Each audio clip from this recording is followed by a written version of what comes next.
ஒரு சில நேரங்கள்ல நம்ம கருத்தை ஆணித்தரமாக சொல்லாமல் கொஞ்சம் விட்டு கொடுக்க வேண்டியது அவசியமாகுது. எந்த மாதிரி சூழ்நிலையில ஏன் விட்டு கொடுக்கணும் அப்படின்னு யோசிச்சிங்கன்னா, இப்போ நம்ம ஈகோயிஸ்டிக்காக யோசிச்சோன்னா நம்ம யாருக்காகவும் எதுக்கு விட்டு கொடுக்கணும், நம்ம மனசுல என்ன தோணுதோ அதை தானே சொல்லணும் அப்படின்னு நம்ம நினைக்கலாம், பேசலாம், அதை தப்புனே சொல்ல முடியாது. ஆனா நம்ம நினைக்கிறது தான் சரின்னு நம்ம ஸ்தாபிக்கும் போது பல நேரங்கள்ல சில உறவுகள் விட்டு போயிடும். உறவுகள்னு சொல்லும்போது நம்ம சொந்தக்காரங்க மட்டும் இல்லை, இப்போ ஒரு வேலை செய்யற இடத்துல கூட ஒரு பாஸ் சில கருத்துக்களை சொல்றாங்க, அதை உங்களால முழுசா ஏத்துக்க முடியல. உங்களுக்கு தெரியுது அவங்க சொல்றபடி செஞ்சா அதுல பிரச்சனைகள் வரலாம் அல்லது கொஞ்சம் தாமதம் ஆகலாம். ஏன்னா உங்க எக்ஸ்பீரியன்ஸ்ல உங்களுக்கு தெரியுது அவங்க அந்த விஷயம் புரியாம சொல்லிக்கிட்டு இருக்காங்க. நீங்க லைட்டா சொல்லி பார்க்கலாம், அவங்க எடுத்துக்கலன்னு வரும்போது இன்னும் ரொம்ப ஆணித்தரமா சொல்லி நீங்க சொன்னதுதான் கரெக்ட்னு எஸ்டாப்ளிஷ் பண்ணீங்கன்னா அந்த உறவுல ஒரு விரிசல் வரத்துக்கு வாய்ப்பு இருக்கு. அந்த மாதிரி நேரத்துல நீங்க யோசிக்கணும், நம்ம நான் நினைக்கிறது சரின்னு சொல்லி ப்ரூவ் பண்றது முக்கியமா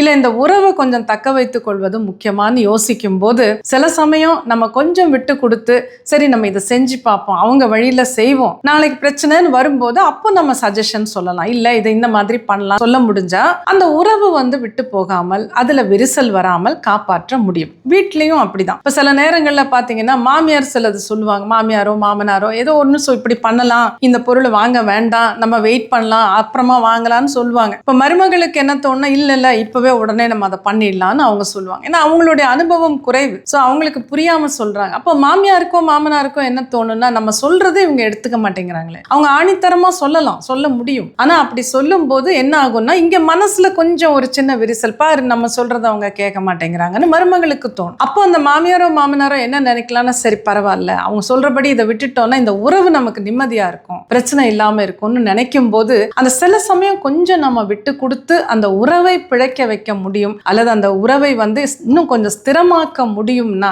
ஏன் பண்ணக்கூடாது? யோசிச்சு பாருங்க, பல நேரங்கள்ல இது ரொம்ப உதவியாக இருக்கும்.